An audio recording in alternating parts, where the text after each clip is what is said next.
Hey, this is Mike Rohde for the Sketchnote podcast. Today we've got another critique, and this is a brand new Sketchnote. This is someone who just read the book and decided to give it a try and try it out. This is Gabe Anzelini, who after reading the book went to the city council meeting in Centralia, Washington, and did sketchnotes.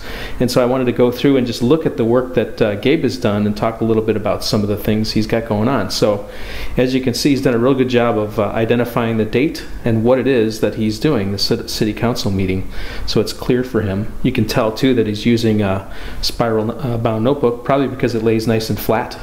So that's kind of a cool artifact that you can see from these.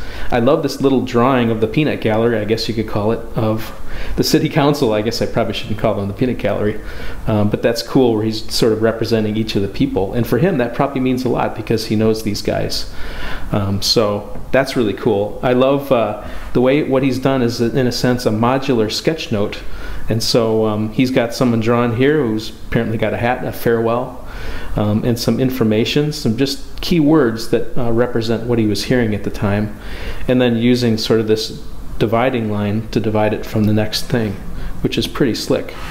And here again, so each object that they talked about, he's drawing the representation. So here he's got a lighted tractor parade, so he's got like a little tractor right here, and he's got the date and time, and who is in charge, Roger. So I never thought that doing meeting minutes could turn out so cool.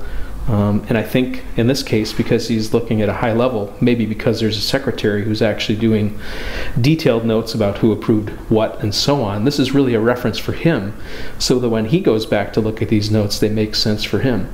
Now here he's talking about bus ridership being up. So he's got a drawing of Bill and a bus right there. I like his use of ridership. He's drawing a road, but instead of just white lines, he's actually using an arrow to indicate there's an upward direction there. Here's another. We're talking about someone with a tree lighting, it looks like. And then over here, a storm rate, and he's got the dollar sign actually, with water rising, and then a picture of Dan right there, which is really cool. Here we've got Edna talking about coffee and master gardeners and a thank you. So I mean, for me looking at this doesn't mean as much as it probably means for Gabe, because again, he was at the meeting, and this will spark his memory for the things that he was listening to. And then finally we've got some additional drawings. You got a drawing of a person here. This looks like it could be a tree branch right there, but it looks like lights on a tree as I look at it. A church right there, so you've got a church symbol, food, he's got canned food, so that's really slick.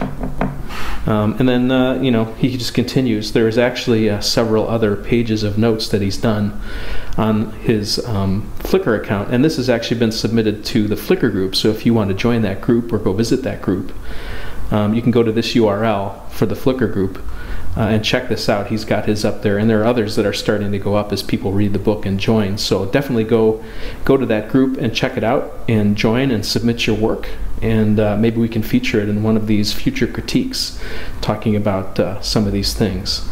Now maybe some constructive criticism for Gabe. I know that he mentioned on Twitter that he was running out of space, and you can see where maybe it was getting tight here. One of the things that you could do, Gabe, is maybe pre-divide this, so it looks like you're sort of dividing it as you go. Maybe the decision that you could make is you could actually divide the page ahead of time with a light pencil line, just to give you some sections that you can work within ahead of time. But maybe in the case of this one, here you're trying to fit in two together in this tight space. It might have actually been okay just to let this go, like maybe move this to the next page instead of keeping it here, and then using this space, either leaving a little bit of white space down below and just letting it be the way it is, or maybe just using a little more space. Maybe the tree gets a little bit longer here, maybe this church symbol here gets taller, or something like that, and just using the space and then move that to the next page. And I think that that's something that you just learn with practice as you do this and you find how these tools work for you and the idea of sketchnoting works. So that's just a matter of practice and time. I think you're doing an awesome job, Gabe. This is really cool. I love this this alternative approach to using it for city council meetings, and I hope you just continue to do that, and that maybe that impacts other people at your city council to give this a try. Maybe check out the book and join us in our community. So thanks again for your time. I will mention that the pen that I'm using, or the stylus, is the Just Mobile. This is the AP818 Alu pen. You can find this on Amazon for like $21. And it's quite nice. It's got a nice heft to it. It's got a smooth point. Works really well for drawing. So do check that out and pick that up if you'd like to use an iPad for sketchnoting and drawing. That might be a handy tool for you. So until next time, this is Mike Rohde with the Sketchnote Podcast. Thanks for joining me.